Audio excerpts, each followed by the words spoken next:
porque no se podía abrir el tórax.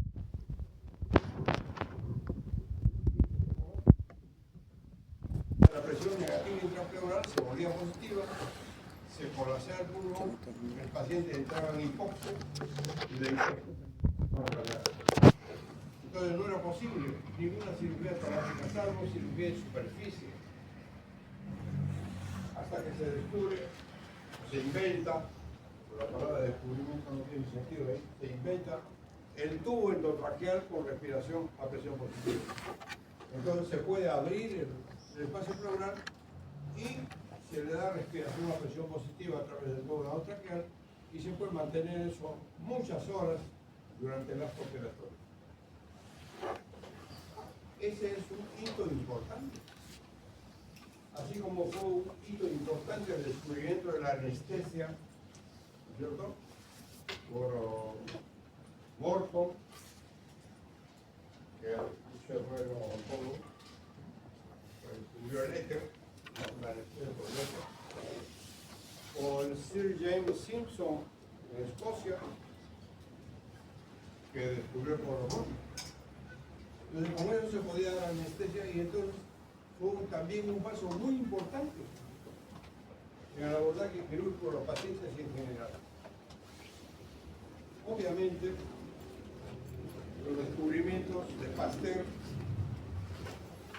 en relación a la biología, a los gérmenes en general, dieron un paso gigantesco para el combate de las complicaciones infecciosas de cualquier intervención quirúrgica.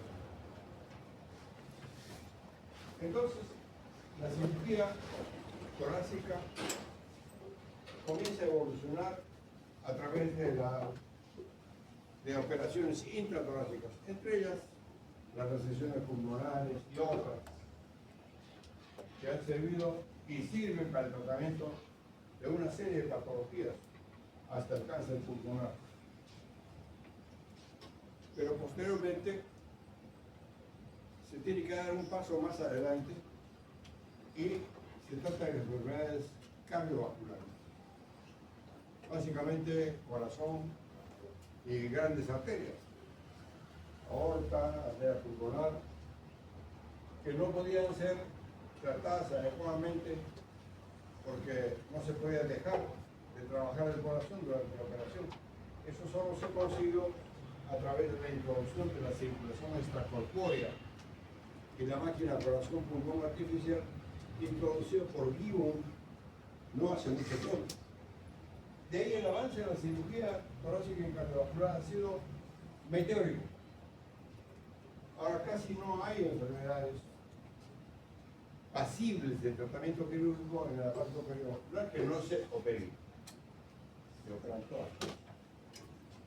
Y se está atendiendo últimamente en intervenciones quirúrgicas con procedimientos mínimamente invasivos. Pero ya no hay casi parte de la anatomía torácica cardiovascular que no se intervenga quirúrgicamente y que se corrijan tanto las alteraciones congénitas como las adquiridas cuando son tributarias del tratamiento quirúrgico. Entonces,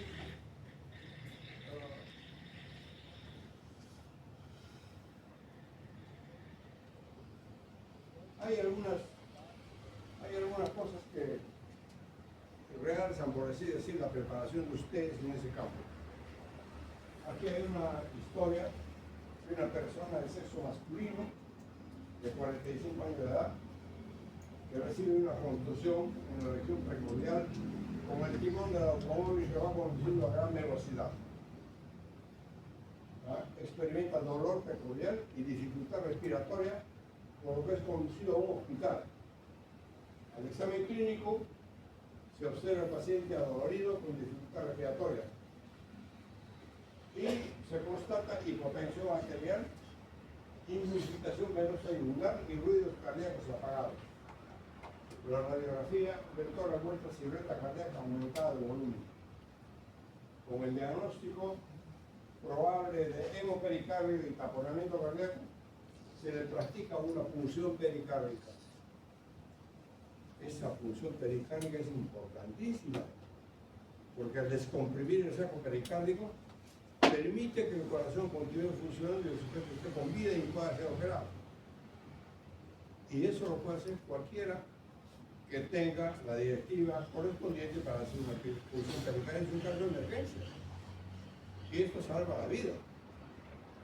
Entonces, se le practica esa punción y se obtiene salida de sangre que llena fácilmente una jeringa de 20 centímetros cúbicos.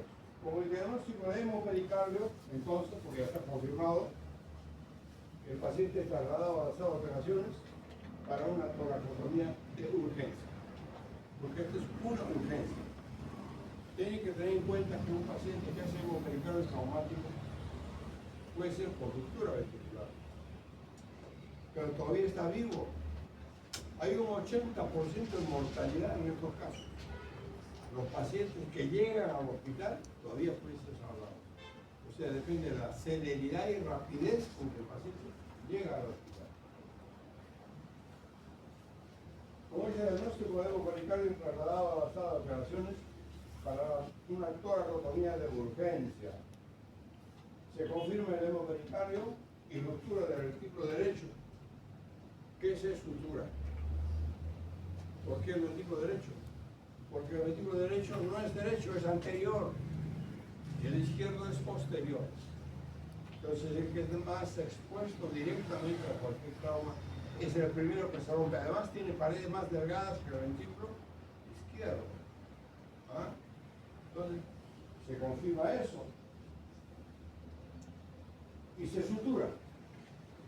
El paciente se recupera, pasa a la unidad de cuidado intensivo para su control posterior, una historia clínica, una sospecha clínica en base a hallazgo de examen físico y una atención oportuna, puede cerrar la vida. ¿En manos de quién está esa atención primera? Generalmente del médico general.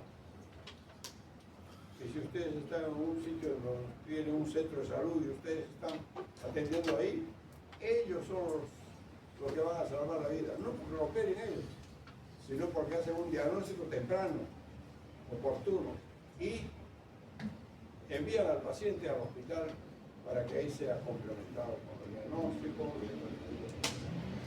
Entonces, es una decisión oportuna en sí misma.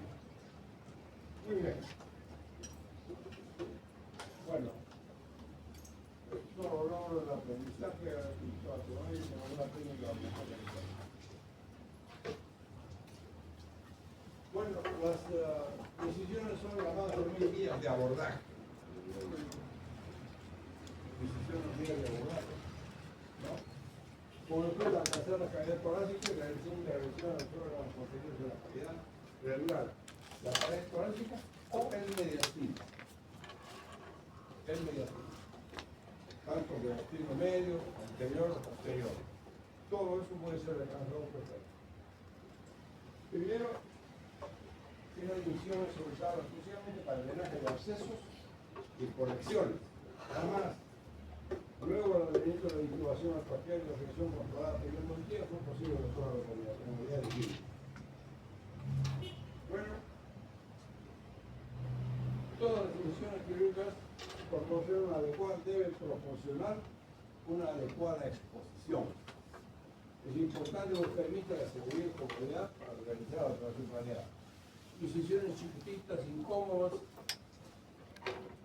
tal vez son buenas en la cirugía endoscópica, que utiliza puertas de entrada pequeñas. Pero cuando uno entra en una cirugía de urgencia de este tipo, hay que tener una incisión suficientemente cómoda como para explorar y resolver el problema. Pero las incisiones además deben preservar la función de la pared torácica y su apariencia. Entonces no podemos dejar abollado, hundido al paciente. Tiene que preservar la apariencia. Es importante elegir el espacio intercostal correcto para el ingreso a la cavidad de la vida. Si yo voy a hacer una decisión pulmonar, debo elegir un espacio que me permita explorar de arriba a abajo. Y ese es generalmente el quinto espacio intercostal. Si yo me mando por arriba, va a ser casi imposible que yo explore la parte de abajo. O a la inversa. De modo tal que el ingreso a la cavidad pleural tiene que ser por un espacio correcto. Ahora, una vez que se abre el saco pleural, no, hay que colocar siempre un drenaje torácico aftásico bajo sello de agua al momento de cerrar la incisión para restituir la negativa interpersonal. Eso es mandatorio. Muy bien. Aquí vemos un ejemplo de una toracotomía media. Esta toracotomía media es en realidad una esternotomía mediana. El paciente está en decúbito dorsal, piel, un poco del celular subcutáneo que hay ahí, y luego, controlando bien la estructura de adentro, con una sierra eléctrica, se corta el dorso del esternón. Se abre, se hace hemostasia de los vasos que salgan de la sección de hueso, y con un separador, que es el separador de fino quieto, que tiene una cremallera, ¿no es cierto?, para abrirlo. Con eso lo van abriendo progresivamente hasta que tengan el espacio suficiente para abordar el destino. Esta excisión es la más utilizada en cirugía cardiovascular. También se puede hacer una esternotomía transversa, pero esa es utilizada más bien en otras cosas, a veces para corregir defectos internales. Muy bien. Tenemos también la toracotomía lateral, esa que están viendo acostadito, pero vamos a ver más adelante igual. Es la llamada toracotomía estándar, y es definida según su relación con el músculo dorsal ancho, el cual es arbitrariamente considerado como lateral. La toracotomía estándar, que solo divide un músculo dorsal ancho, es considerada toracotomía lateral. Si la toracotomía que divide el dorsal ancho se extiende hacia adelante, es anterolateral. Y se extiende posteriormente, considerada como posterolateral. Esta es una incisión posterolateral. Viene acá y luego corre hacia arriba en la región interescapulovertebral. Esa incisión llamada estándar es la incisión más importante, porque con ella se puede explorar absolutamente toda la cavidad pleural, todos los órganos pertenecientes, pero tiene una desventaja: no se puede explorar el otro lado, o sea, no se puede pasar algo con mediastino, habría que cerrarlo, voltear al paciente y hacer una incisión en el otro lado. O sea, no hay esa posibilidad con este tipo, si una sola en un lado. Y tenemos aquí nosotros esta esternotomía anterolateral, ¿no?, que son estos pisos en la conducción. Este es el músculo, el latissimus dorsi, el dorsal ancho, que uno se encuentra con ese músculo cuando va a hacer la toracotomía.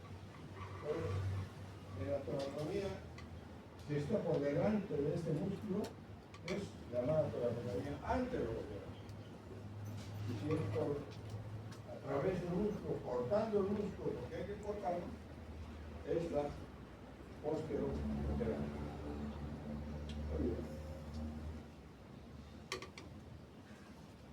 ¿Qué es la toracocentesis?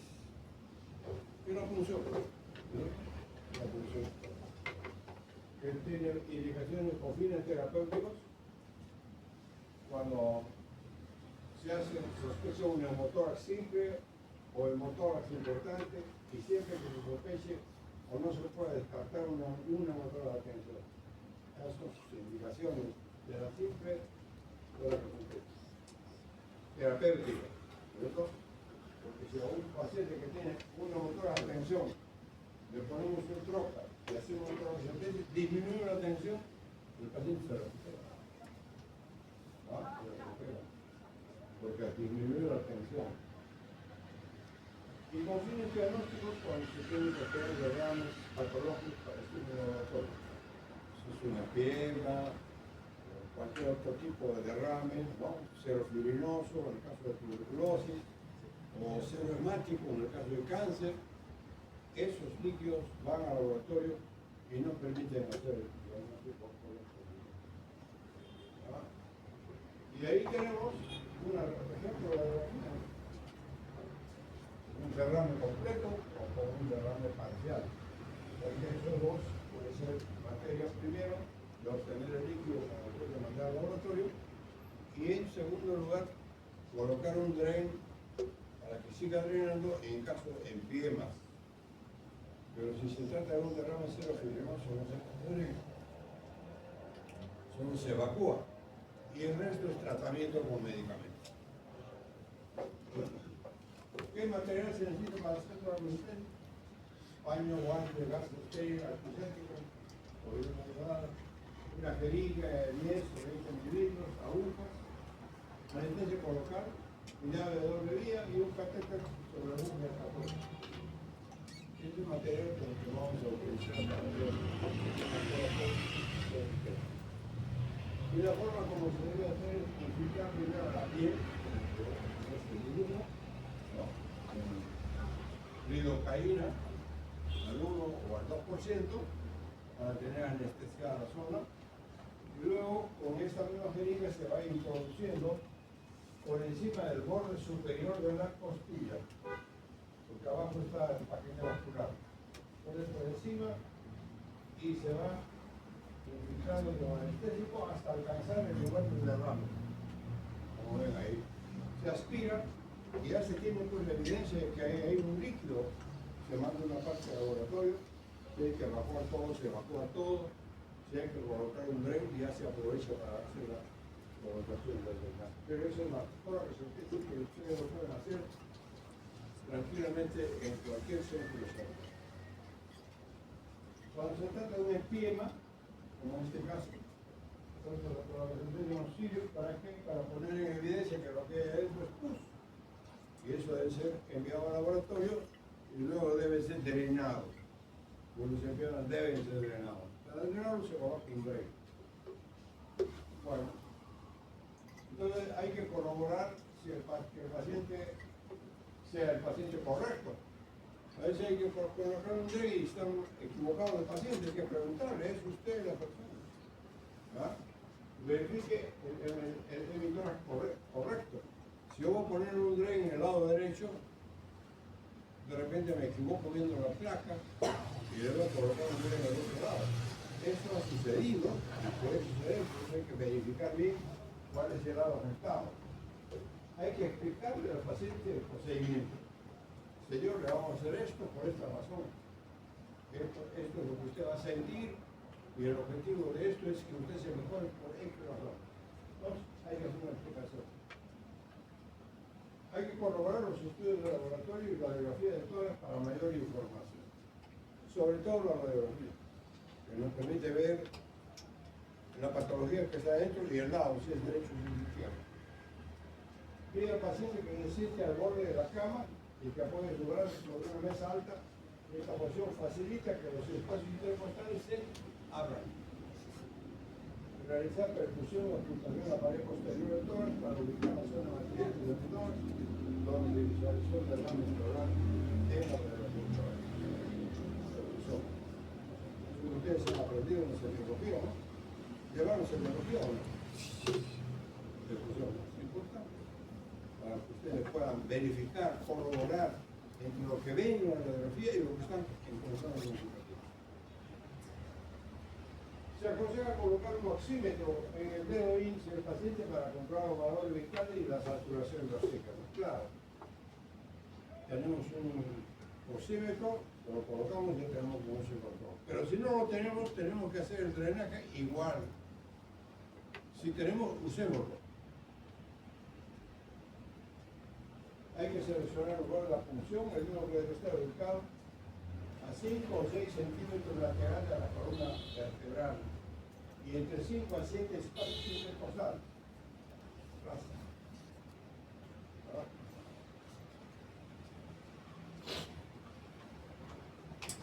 Hay que pulsar los espacios por debajo y por encima del nivel visualizado en la radiografía para encontrar el ciclo. Y no hay que pulsar por debajo de la novena costilla, porque por debajo de la novena costilla ya no se ve si es pulmón o es hígado en el lado derecho, o estómago en el lado izquierdo. Ha habido casos que le han puesto un drain, pero en el estómago. Se tiene que operar inmediatamente para resolver la situación. O en el otro lado al hígado, de frente. Entonces esa es la razón por la cual hay que evitar colocar los drenes por debajo de la novena costilla. También tener en cuenta que se debe pulsar sobre el borde superior de la costilla, como hemos visto ya anteriormente. Si se necesita una punción diagnóstica, solo es necesario 30 a 50 ciclos antes de buscar cosecha. Sacan todo lo que puedan del líquido, y si eso solamente para diagnóstico, se manda el resto al laboratorio y ya acabó. Si es una tolerancia terapéutica, se utiliza una llave de 3 días para dirigir el líquido aspirado hacia un parte de la célula. Y en ningún momento debe extraerse más de 1 litro. Hay derrames grandes, ¿no? Ya que cantidades que sobrepasan pueden ocasionar edema pulmonar por gran expansión. Pero nunca hay que sacar de frente de 1 litro. Menos de esa cantidad, 500 centímetros, 600, y se debe esperar. Esta es la presión en la cabeza. El paciente encima, eso abre los enfoques intercostales y no permite hacer la producción de la aguja o el extender.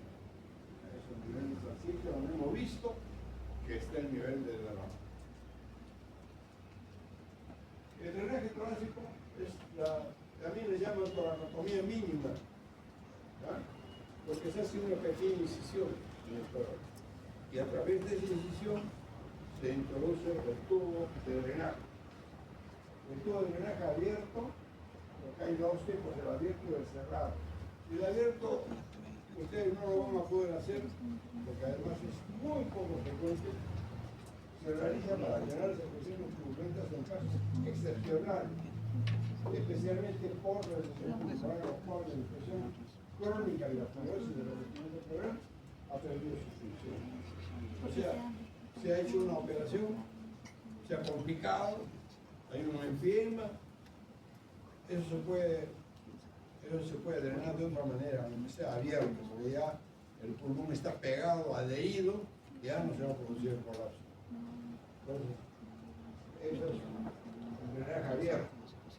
Pero el cerrado es el más frecuente, que se realiza en gran mayoría de pacientes portadores de motor mediano grande o de motores simples o hipertensivos y enfermas pleurales mediante la introducción de un tubo multiperforado en el espacio pleural, incluido un frasco como trampa de agua o sello de agua. Ustedes han visto seguramente una cosa. Entonces, ese es el material necesario: paño, guante, etcétera, jeringa, agua, sacar, todo lo que no está muy bien. Los modelos existentes de drenaje torácico son de tipo Broca catéter. Permite dirigirlos mediante sus centros de pieza conjunta. Se coloca el suelo en cúbicos incorporados, 30 a 45 grados, con el brazo homolateral elevado sobre la cabeza. Localizar el punto, quinto, sexto espacio intercostal, en línea medio axilar. Los drenes nunca se colocan atrás. ¿Por qué? Porque el paciente se va a tener que recostar. Y se acuesta o se recuesta, dobla el tubo, no drena y además le duele. Entonces no tiene objeto. Se pone de línea axilar media o anterior, pero no hacia atrás.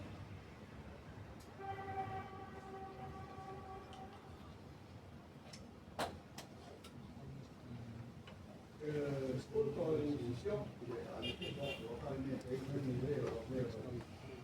conviene hacer una incisión cutánea de 1 centímetro, ¿va?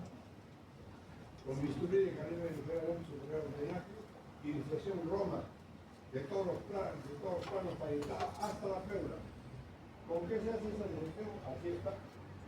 Estamos en la línea media, hemos escogido el quinto espacio. Se hace una incisión con el bisturí pequeña y luego con una pinza se va haciendo dilución de los planos circulares hasta llegar al espacio donde está la costilla. Allí se pasa por encima del borde superior de la costilla, siempre abriendo la pinza, y cuando hemos entrado al espacio, introducimos el dedo, debidamente aguantado, el dedo para ver si está el pulmón ahí. Porque si está el pulmón ahí, no podemos seguir progresando con la pinza porque vamos a perforar el pulmón. Pero tiene que no estar el pulmón ahí, tiene que haber un espacio suficiente para poder nosotros llegar con una pinza el tubo de drenaje y lo dejamos instalado el otro extremo va a un frasco y ese tubo ahí se fija con un punto a la piel para que no lo jale y no se salga. Es la forma de colocar un tubo de drenaje.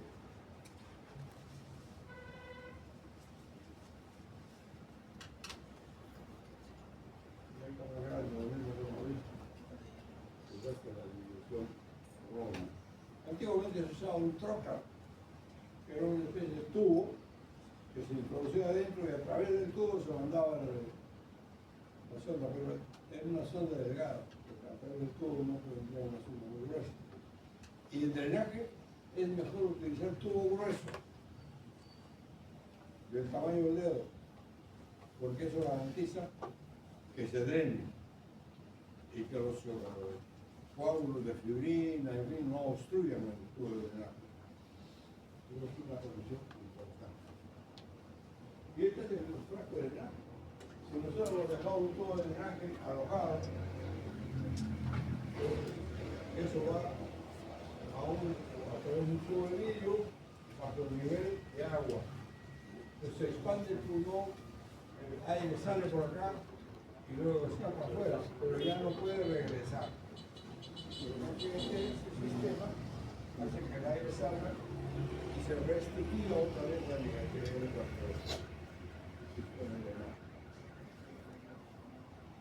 Bueno, hay que vigilar la salida o desconexión del tubo, a veces se desconecta, a veces se sale, se acoda, se obstruye, y hay que tener la entonces hay que cuidar el tubo de drenaje para que cumpla con su función y derecho. La pericardiocentesis, otro punto que es importante que ustedes conozcan. Es un procedimiento en el que se emplea una aguja para extraer el líquido del saco pericárdico. ¿Está indicado en qué? El alivio de emergencia en caso de taponamiento cardíaco, drenajes pericárdicos, o diagnóstico de una organa pericárdica. No sabemos qué es el drenaje, es pus, fibrina, ¿qué es? Podemos explorarlo con una función pericárdica, obtener la muestra y examinar el laboratorio. Que se necesitan guantes, vasos, un monitor desfibrilador, porque a veces la aguja podría introducirse tanto que puede provocar una estasístole y a veces una fibrilación ventricular. La fibrilación ventricular es para tratar. Y el paciente puede morir si no sale de la fibrilación. Y la única manera de sacar a un paciente con fibrilación ventricular es con cardioversión, shock de cardioversión.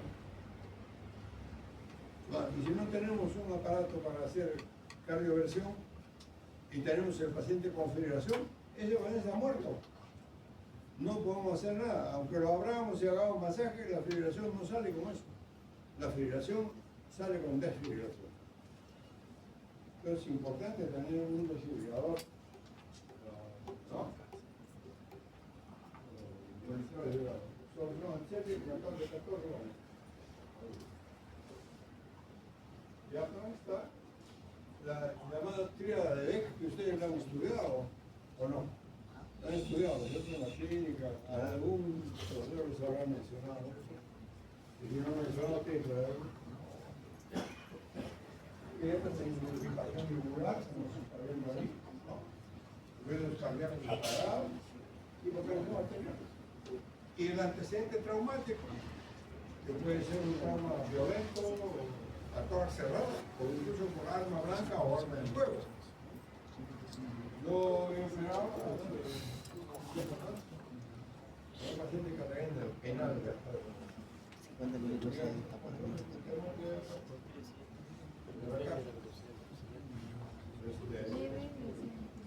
Entre dos presos empezaron a pelear y uno de ellos agarró un fierro, le había sacado de un cate y le había sacado la punta de mazo, se metió una chapa.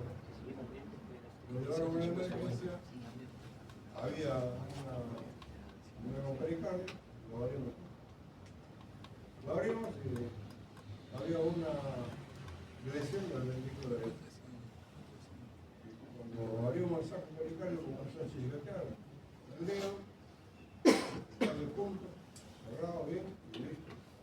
El saco pericardio ya no se cierra, se aborda un par de puntos, se coloca un dren pleural para que por ahí drene el aire y no sé qué, y el paciente sale adelante. Los pacientes por no tienen alta mortalidad, pero atendió estos tiempos, como yo programa se utiliza en la función subesternal, para la función subesternal, debajo del esternal. El punto de función es el triángulo situado entre el apéndice y el arco costal izquierdo. Ahí hay que monitorizar al paciente, hay que determinar esa área subsifoidea, conectar una jeringa de 10 o 20 litros a una llave de 3 pasos con un catéter tratando de llevar. Inserta la aguja en un ángulo de 30 a 45 grados con respecto a la piel, dirigiéndola hacia el hombro izquierdo. Esa es la forma como hay que ir metiendo la aguja poco a poco. Inicia la progresión de la aguja lentamente, aspirando de forma continuada, al mismo tiempo que reduce a 15% el ángulo de la plano nasal. Es el procedimiento como se hace una función. Es importante dos cosas: el ángulo costo external izquierdo y el sentido de la aguja en 45 grados, pero hacia el hombro. Entonces vamos a llevar directamente al saco pleural y lo vamos a pinchar. Y saldrá pues sangre o líquido que envenenado. Y la punta de la aguja puede llegar a introducirse también al ventrículo, ¿no? En ese caso, el monitor nos va a indicar, porque va a comenzar a hacer reflexiones negativas, o extracístoles. En ese caso, tenemos que retirar la aguja.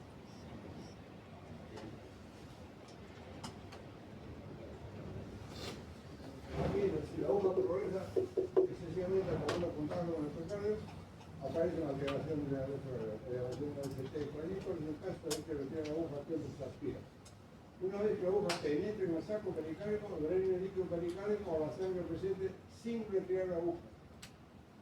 Completada la aspiración, desconecte la jeringa, dejando cerrada la llave de 3 pasos. Es una llavecita que uno de la aguja. Compruebe la existencia de pulso periférico y presión arterial. Fije el catéter sobre la aguja, dado que el taponamiento puede recidivar. Anote el volumen y características del líquido obtenido. Esa es la tarea del que hace este procedimiento. Tiene que tener toda esa información y al final eso nos va a dar una idea completa de cuál es la situación del paciente y cómo es que vamos modificado. Aquí está esto, una presión pericárdica, se cuenta 30 a 45 grados usado por respecto al plano horizontal, el borde del cinturón, y se de la aguja a aumentar con precaución. Eso control con un monitor, siempre. Y si estamos en un sitio donde no hay monitor, hay que monitorear con el estetoscopio y con el pulso, mecánicamente. No sé si no tener ese control. Ahí está la dirección de la aguja hacia el hombro izquierdo. Esto no tiene que ser dirigida. Avanzando lentamente la aguja y aspirando permanentemente. O sea que podamos encontrar, perforamos el saco pericárdico, encontramos el líquido que vamos a hacer, drenamos el líquido y ya tenemos el diagnóstico hecho. Muy bien. Entonces, esa es la parte que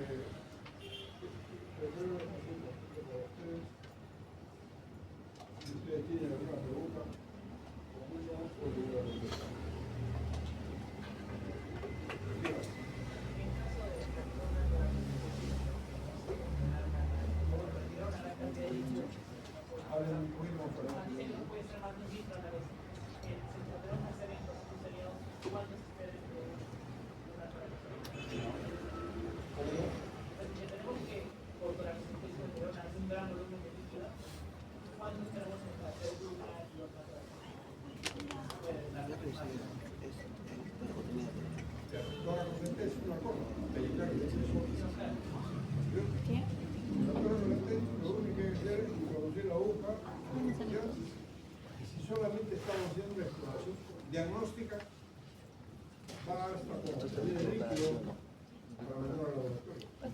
El líquido puede ser de talla propia, puede ser vigoroso, puede ser purulento, puede ser hemático, puede ser piloso.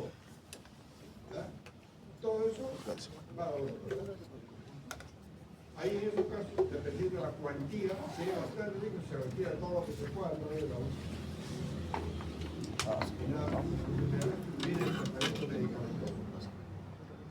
Pero en caso de grandes derrames, que se va a seguir reproducción, entonces hay que poner un dren. Entonces el dren se coloca con la técnica que hemos visto, ¿no? Y se coloca un frasco bajo trampa de agua a donde va a ir el líquido. Eso hasta que termine el drenaje y se expanda el pulmón. Una vez que se ha obtenido ya con el tratamiento que ese pulmón se adhiera, que ya no se vuelva a colapsar, entonces es el momento de evaluar eso y retirar el tubo. ¿Algo más? Dígame.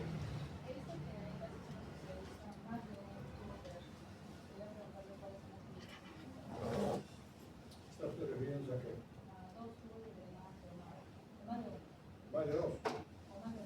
O más de uno en el tórax. Ya. Para el drenaje es suficiente un tubo.